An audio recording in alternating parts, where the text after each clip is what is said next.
Olá, você, sou o Santos, Jorge Santos. Meus amigos, muitos são os influenciadores, pensadores, coaches, consultores, enfim, que propagam a ideia de que viver na zona de conforto impede o nosso crescimento pessoal e profissional e enumeram os malefícios de estar na zona de conforto, vinculando-a sempre à preguiça, conformismo e principalmente falta de motivação.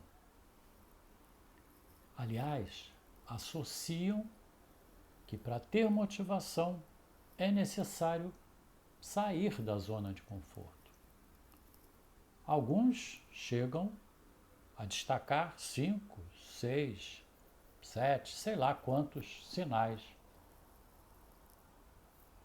de que a sua zona de conforto está atrapalhando o seu crescimento. E aí dão a receita milagrosa para você sair dela, da sua zona de conforto e, naturalmente, ir para a zona de desconforto e aí sim ganhar muito dinheiro, se desenvolver, ter tudo aquilo que você sempre sonhou e tudo isso regado a desafios radicais que farão você ser o melhor dos melhores. Será que é assim? Será que isso é bom para você? A zona de conforto é o tema da nossa videoaula. Vamos juntos, então?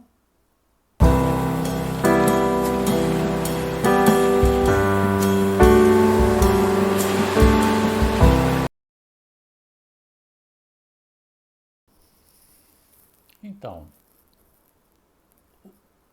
o mundo gira e a força da gravidade nos faz ficar em pé no chão. Nosso movimento é sempre fruto de um grande esforço pessoal que vem da nossa motivação interna. Quanto maior é o nosso movimento, mais mudanças ocorrem no mundo.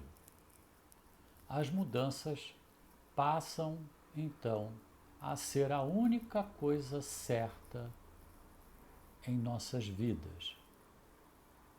Mudar, então, passa a ser uma necessidade para nós, seres humanos. Senão, nós não conseguimos sobreviver naquela sociedade em que vivemos. Você deve estar se perguntando, mas o que as mudanças têm a ver com zona de conforto? Tudo a ver, né? A justificativa para você deixar a sua zona de conforto são as mudanças. São exatamente as mudanças. As mudanças, afinal, são a única certeza que nós temos.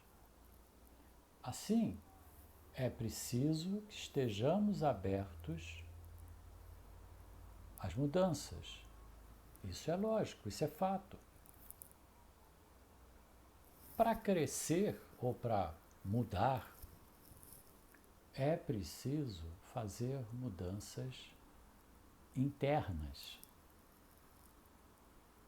E isso, meus amigos, envolve mudanças em nossos paradigmas. Essa mudança é intensa, porque temos que mudar a nós mesmos antes de qualquer coisa. Mudar a nossa percepção, mudar os nossos mapas mentais.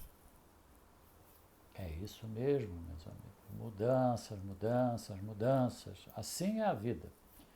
A partir do momento em que nascemos até a nossa morte. Mas mudar significa romper com a zona de conforto? Será? Parece que sim, né? Afinal, para a grande maioria dos pensadores, dos influenciadores, para crescer, precisa sair da zona de conforto. Essa história já vem do nosso berço. Até bem pouco tempo atrás, você passava 9 meses na barriga da sua mãe. E quando acabava de nascer, já levava um tapa na bunda de um desconhecido. A justificativa dos especialistas é que era para verificar se você estava respirando. Será?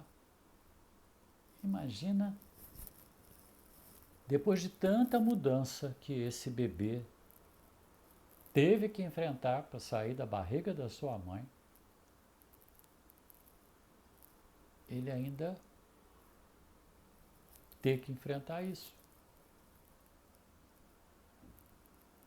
E o pior é que todos ficavam felizes porque o bebê abria um berreiro ensurdecedor. E aí todos diziam, ele tem saúde, está chorando, e ficavam todos muito felizes. Será que além da respiração, isso era feito também para o bebê romper a sua zona de conforto e crescer?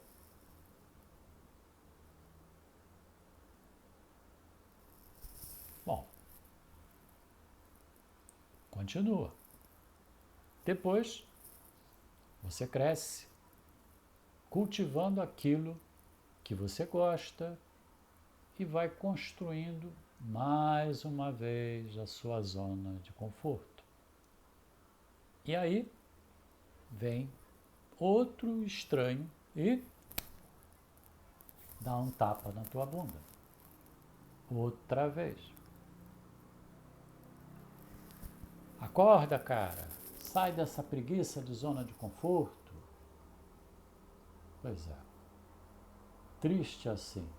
Complicado, não? Então, vamos falar um pouquinho sobre isso. Para começar, precisamos conceituar o que é essa tal zona de conforto. A expressão zona de conforto indica uma série de situações favoráveis, geralmente relacionadas com estabilidade afetiva, financeira ou com algo que alguém faz por costume, rotineiramente. É tudo que constitui o bem-estar material. Gostar de viver em conforto. estado da pessoa que se sente aliviado, confortado. E conforto? Conforto é sinônimo de alívio, consolação, bem-estar, acalanto, aconchego. E o antônimo? O antônimo de conforto? Desconforto. O conceito de zona de conforto remonta a um experimento da psicologia realizado em 1908 pelos psicólogos Robert Yerkes e John Dodson. Eles concluíram nesse experimento alguns aspectos importantes. Um estado de conforto gera um nível constante de desempenho. Para melhorar esse desempenho, precisamos experimentar um certo grau de ansiedade. Sair e conquistar um espaço em que o estresse aumenta um pouco. Eles chamaram esse espaço de ótima ansiedade e indicaram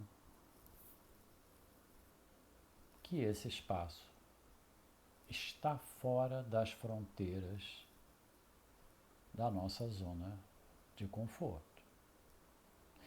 Esse desejo de eliminar a zona de conforto deve ter saído daí.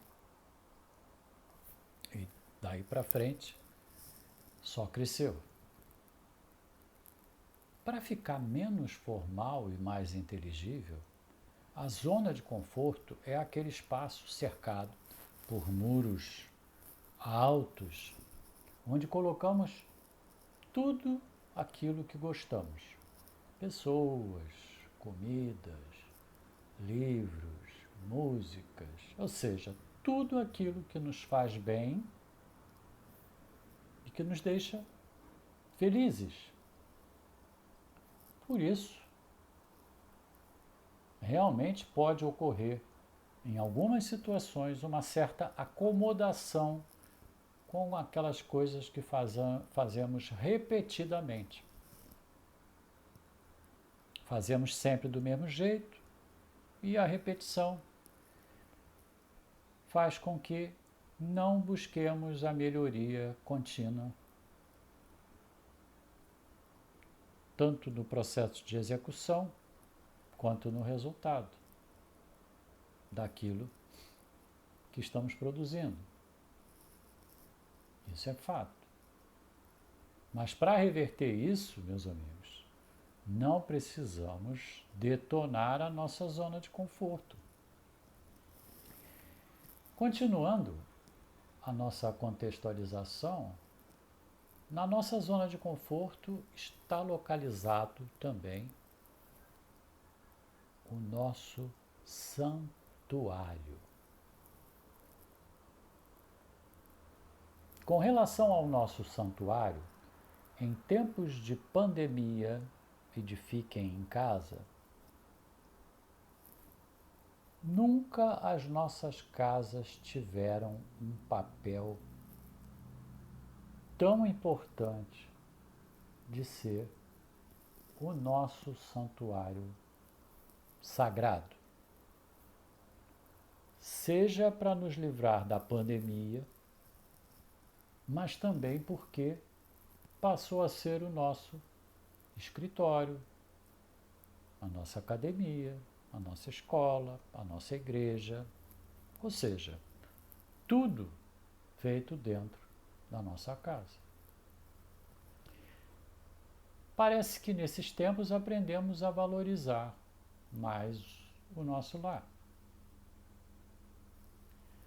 Entretanto, meus amigos, com pandemia ou sem pandemia, nós precisamos ter o nosso santuário. Todos nós precisamos ter o nosso santuário. O lugar para onde queremos correr sempre que precisamos de consolo, bem-estar, aconchego e ter pelo menos um pouquinho de paz e tranquilidade. Como não ter um santuário?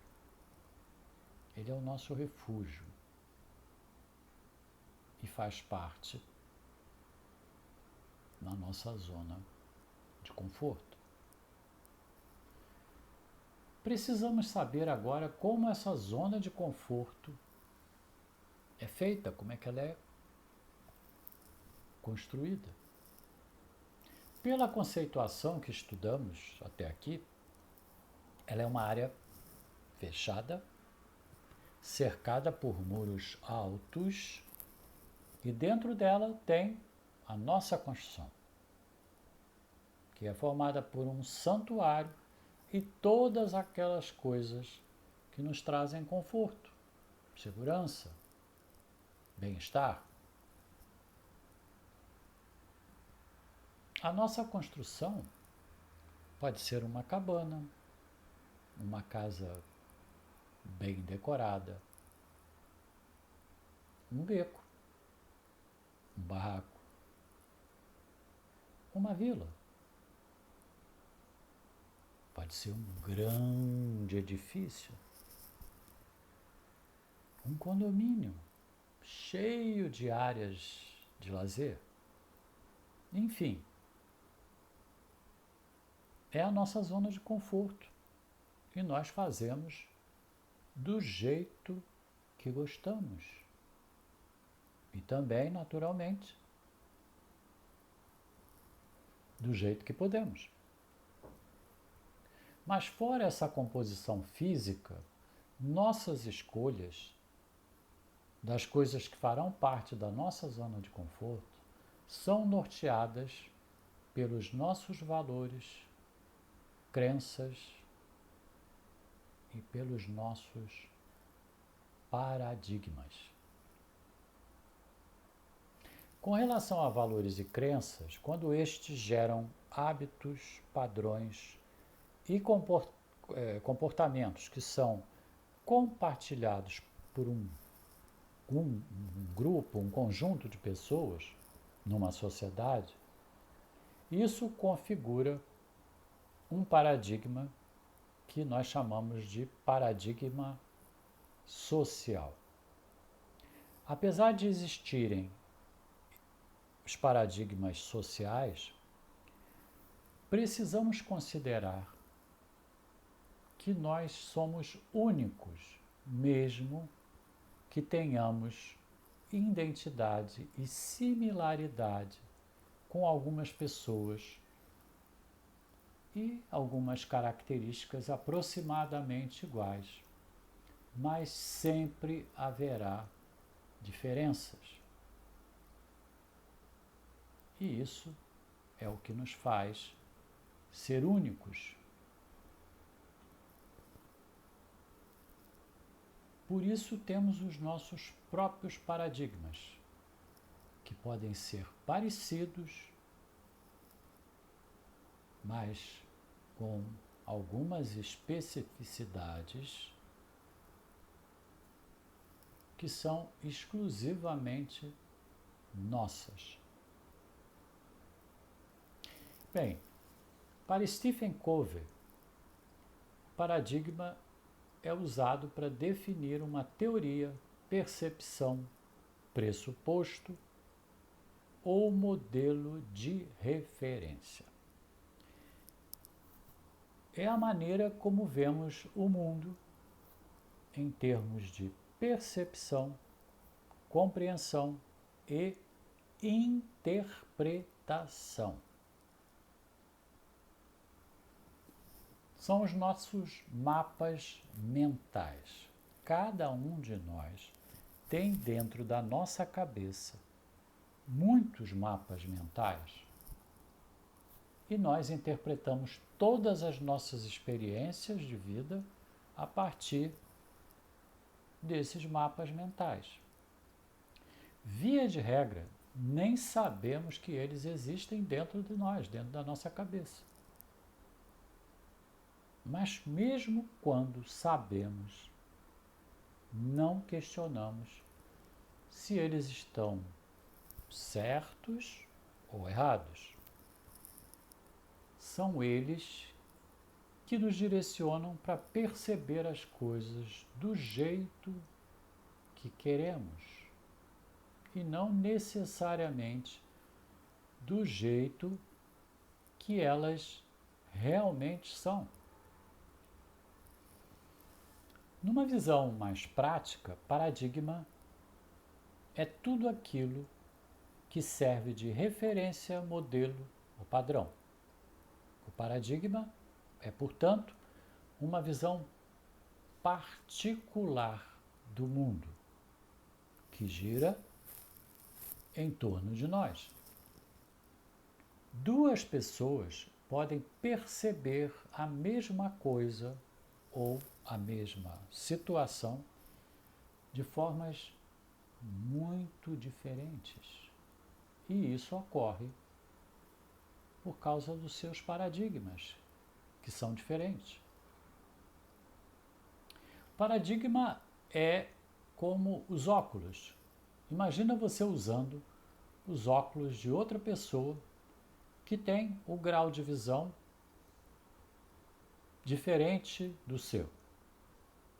Sua visão vai ficar turva, distorcida, e dessa forma, isso irá influenciar na forma como você vai enxergar e perceber o que está à sua volta. Os paradigmas são muito poderosos, porque eles criam as lentes pelas quais nós vemos o mundo. Nesse contexto, meus amigos, para ampliarmos a nossa visão e a nossa percepção do mundo, temos, sim, que mudar nossos paradigmas. Mudarmos as lentes pelas quais estamos enxergando. É como se você tivesse ido ao oftalmologista e ele modificasse o grau do seu óculos e você passasse a enxergar as coisas de outra forma, numa versão mais clara, mais nítida e melhor. Bem, assim, diante de tudo isso que a gente falou, não restam dúvidas. Precisamos realmente mudar os nossos paradigmas para poder nos adaptarmos ao novo, à mudança. A grande dificuldade é que nem sempre a mudança do nosso paradigma é para melhor. Quanto mais os nossos paradigmas se aproximarem dos princípios universais que norteiam a ética do caráter, mais os nossos paradigmas estarão corretos. Esses princípios universais da ética do caráter são aqueles que são considerados éticos por todas as pessoas, independente da sua nacionalidade, das suas crenças, dos seus valores, da sua religião, do seu time de futebol, enfim. Por exemplo, princípios tipo imparcialidade, integridade, honestidade, moral, dignidade humana, dentre outros. Muito bem. Se os nossos paradigmas impedem o nosso desenvolvimento, não seria melhor, então, acabar com eles? A exemplo do que querem fazer com a zona de conforto? Não é simples assim. Os paradigmas norteiam as nossas ações e permitem uma ordem maior numa sociedade. Os paradigmas representam os balizadores que fazem com que escolhamos o nosso caminho e a forma de se comportar e de caminhar. Não podemos acabar com eles. Mudar um paradigma é sempre bastante difícil, mas é necessário. É importante que você sempre avalie se vai conseguir conviver com os resultados dessa mudança. Para isso, você precisa fazer um autoconhecimento. É um autorretrato de você. Precisa se conhecer detalhada e profundamente para saber se vai ou não conseguir conviver com esse novo contexto. Como fazer o autoconhecimento é objeto de uma videoaula do canal Promoqual Vida. Se você tem interesse em maiores detalhes, consulte essa videoaula. Muito bem, novamente, volta aquela parcela de influenciadores, consultores, falando e justificando que se é preciso mudar os paradigmas, e é preciso mesmo. E se foram os paradigmas que edificaram a nossa zona de conforto, então é preciso deixar a zona de conforto. Isso significa, conforme diz o dicionário, né? Deixar a nossa zona de conforto e ir para a zona de desconforto.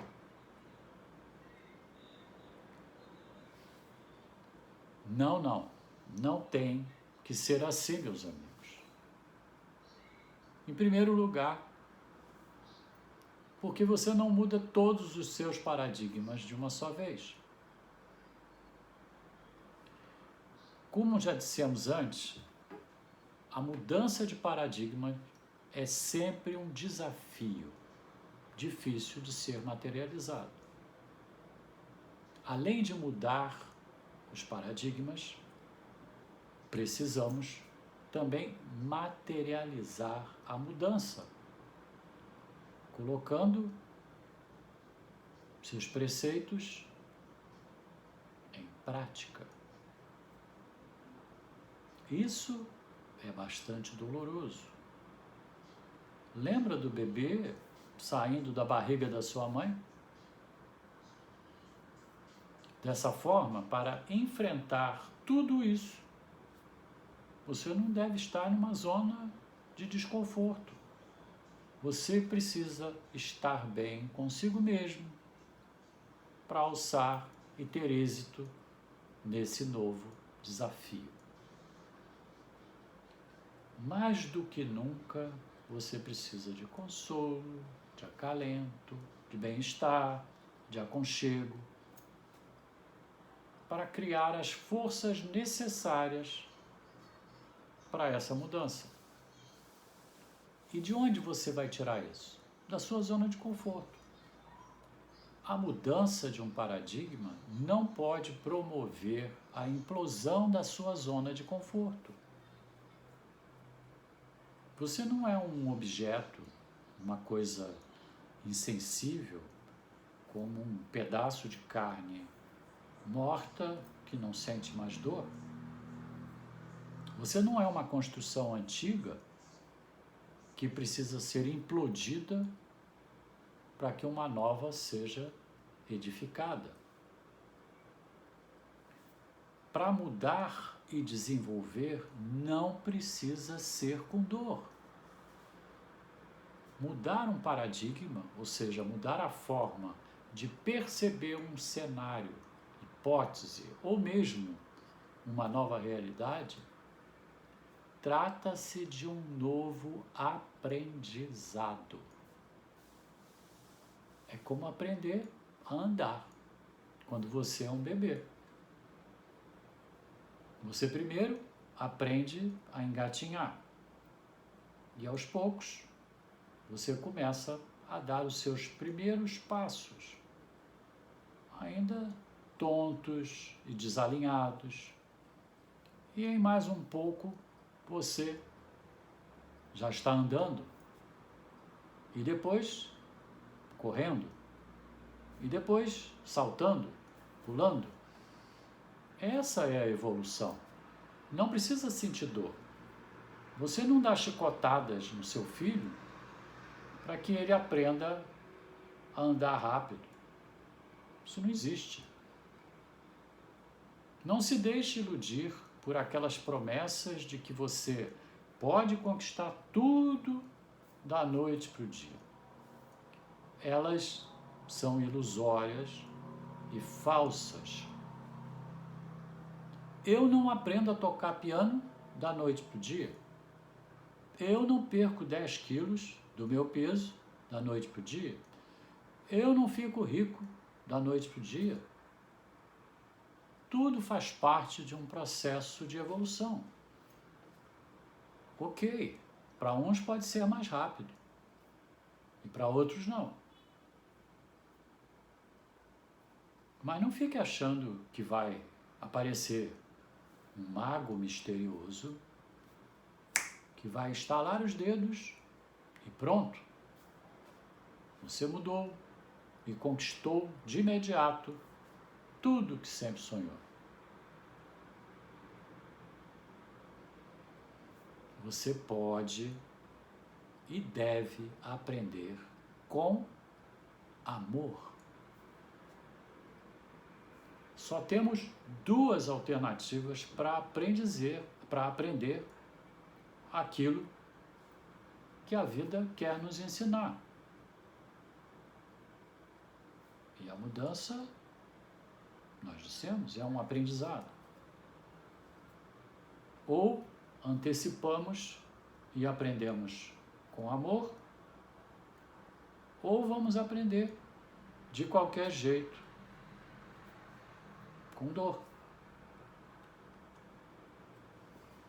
Temos que ser flexíveis e estar atentos e abertos às mudanças de hoje e as de amanhã, que certamente virão. Ter o autoconhecimento de quem somos e como somos e buscar a melhoria contínua em nossos princípios filosóficos e em nossas práticas no dia a dia. Para praticar isso, não precisamos romper com a nossa zona de conforto e ir para uma zona de desconforto. Precisamos, sim, ampliar a nossa zona de conforto. É isso que a gente precisa fazer. Ampliar a nossa zona de conforto. Você concorda? Escreva para nós. Comente o nosso vídeo. Conte qual é a sua percepção sobre zona de conforto. Acabar ou ampliar. Aqui no Promoqual Vida temos vídeo aulas que podem te ajudar nesse processo. São elas: como ampliar a minha zona de conforto, quem sou eu, desvendando o autoconhecimento, que a gente citou há pouco, o processo está presente em tudo que fazemos, fala amplamente sobre o processo, e a melhoria contínua na sua vida em 4 etapas, que tem a parte 1 e a parte 2.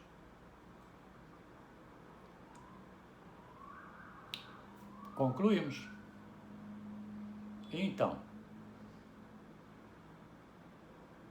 essa videoaula te ajudou? Se sim, curta e emita um comentário. Estamos sempre abertos para atender aos seus comentários e às suas solicitações. Todas as semanas, novas videoaulas são publicadas no Promoqual Vida. Se inscreva no canal para ficar ciente da nossa programação. Obrigado por você ter estado aqui. Grande abraço. Saúde.